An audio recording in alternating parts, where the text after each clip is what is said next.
welcome to Garden Chats this morning. I've been asked quite a few times, how do I go about to protect my garden from mouse birds? Mouse birds are really that one pest that you can't get rid of.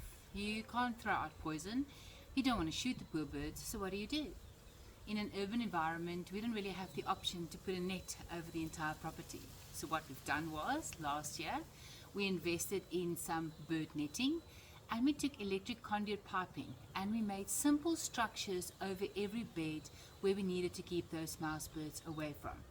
So we thought this morning we're going to show you guys exactly how we've done that so that you can also protect your crop. So we've been using electric conduit piping that I think they sell them in 3-meter lengths. Now, very important when you do this is to take in consideration what you are going to grow. For instance, this bed here, I'm not going to be able to grow sweet peppers in.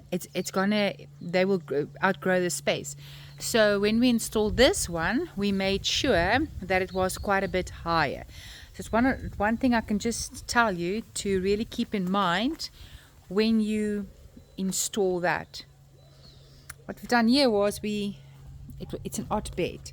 So just build a structure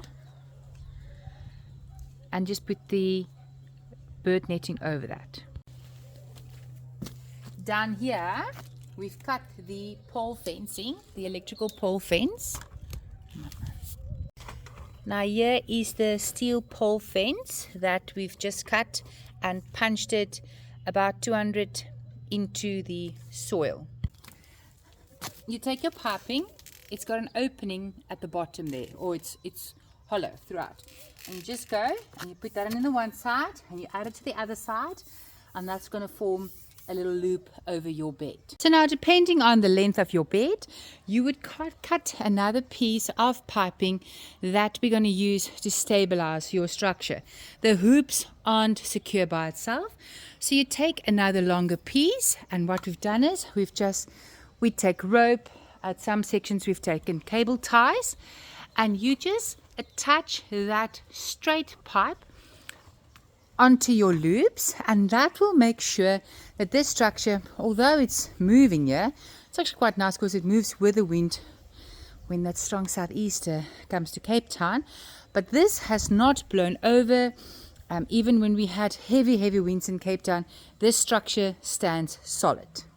Now, as mentioned, we got our netting from SA Shade Net. And this is bird netting. It's not buck netting, so the gaps are quite big still for aphids and stuff to come through. It works quite well with these white moths as well.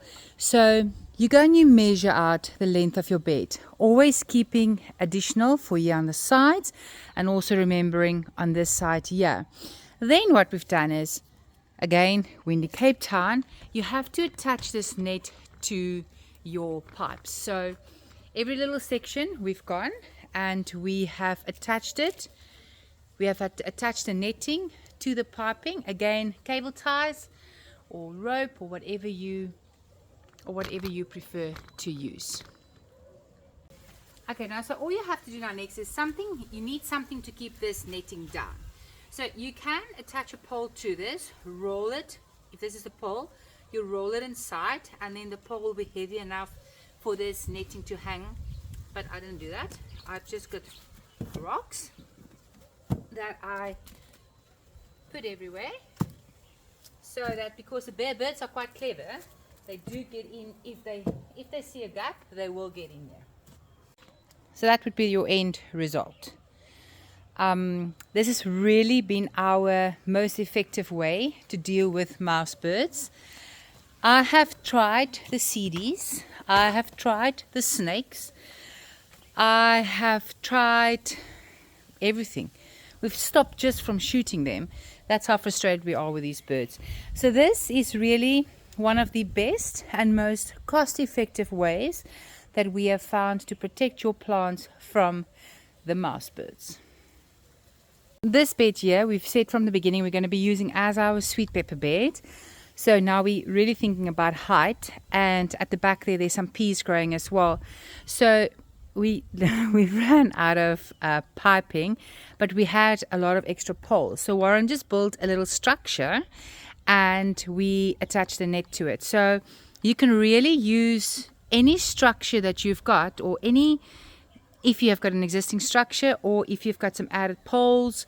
I've seen people that has built little teepees and then they have just draped the bird netting over that.